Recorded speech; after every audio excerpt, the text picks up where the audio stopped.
Hello. Today is Fisher's birthday, so I just got done celebrating that. He's 2, and mainly when it's the dog's birthday, I give peanut butter sandwiches, more treats than normal throughout the day, and let them spend more time outside when we go outside, and then do like a fancy dinner with wet food, which they normally don't get. Happy birthday to you. Happy birthday to Fisher. Happy birthday, dear Mr. Fisher. Happy birthday to you.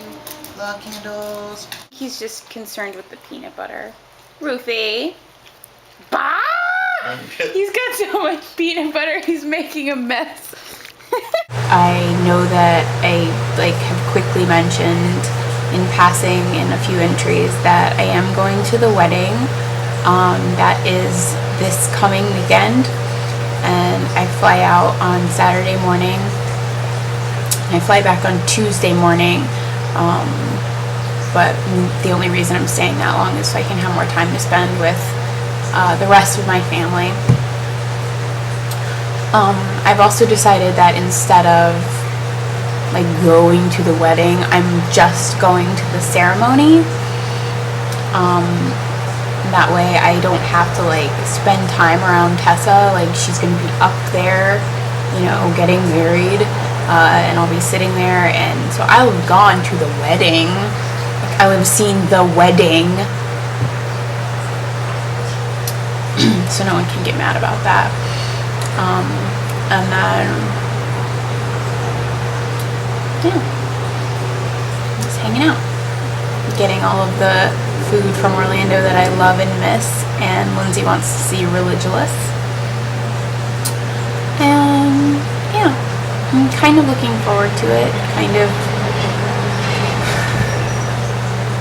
wishing that it would get canceled, you know.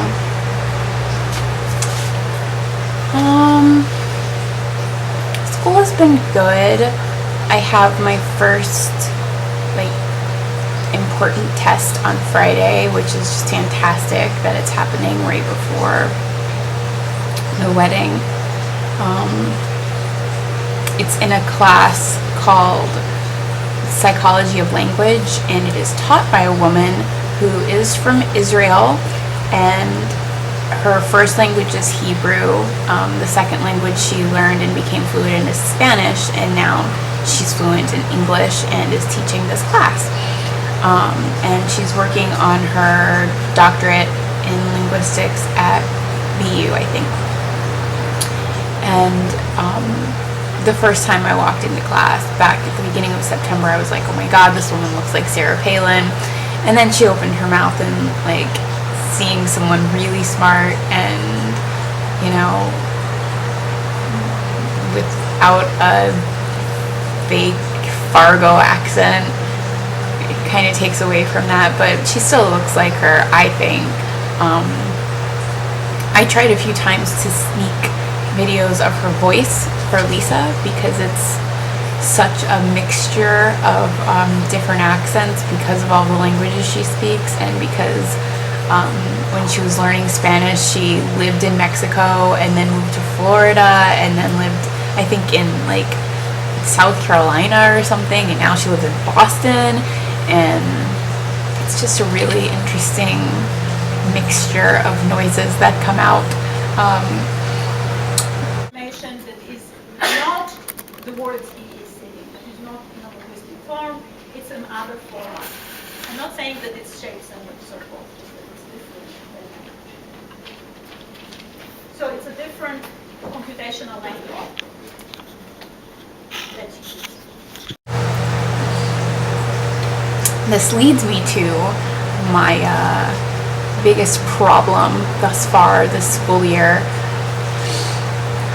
She gave us an assignment last week, and it was basically four very, like, four multi-part sort of in-depth questions regarding what we have covered so far. And I did this assignment in like an hour, and I had no problems with it, except for the first day that I was reading the questions. I didn't understand how she wrote stuff, like the way that she words. Okay, this is an example.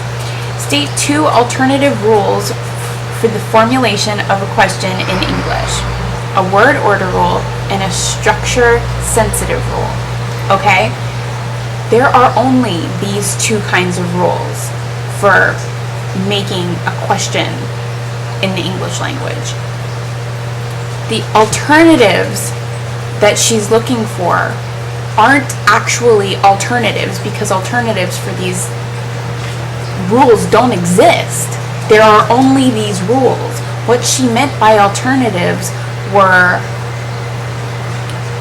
parts, like there are different kinds of word, like there's the word order rule, and then there are like tiers coming down from that, and then there's the structure sensitive rule and tiers coming down from that. She was looking for one of the examples of one of those rules, and then like an actual example sentence. Okay? How the fuck am I supposed to know that that's what she's asking for? So I wrote this like really long answer and went to class the next day, and someone raised their hand and they were like, what do you mean by your first question? And she's like, well, I'm just looking for examples. So what I did was I gave examples of a word order rule and a structure sensitive rule. Like I used a sentence. And what she wrote was, these are not rules. Duh! I know they're not rules. You stated the rules in the fucking question. That's the only thing that she actually marked like wrong on the paper. Everything else has a check mark next to it, which I'm assuming means right. Who the fuck? How should I know? She didn't actually write anything. But then she wrote stuff like how and why, where there aren't check marks. So I'm thinking, okay, my answer wasn't long enough. She wanted me to say more.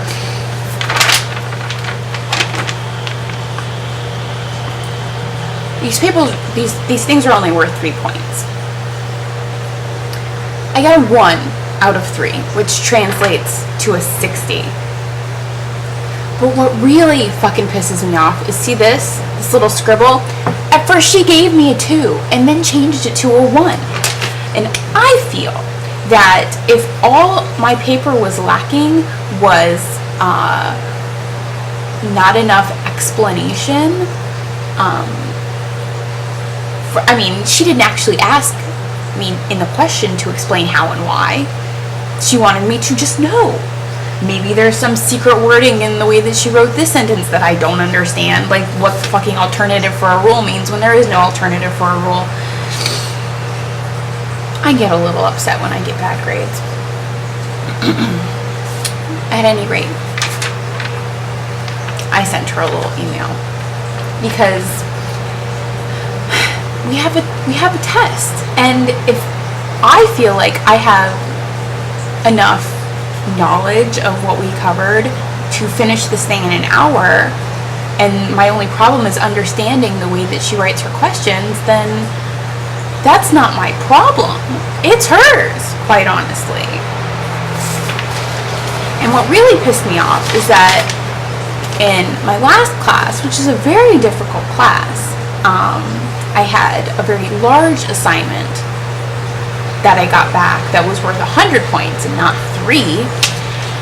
I got 127 points because there were parts in it that no one else in the class did correctly, so I got extra credit for it. And getting that 3 really took away from me enjoying my 127.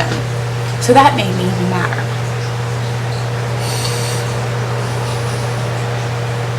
And that's what I'm like when I get a bad grade. Thanks, Mom.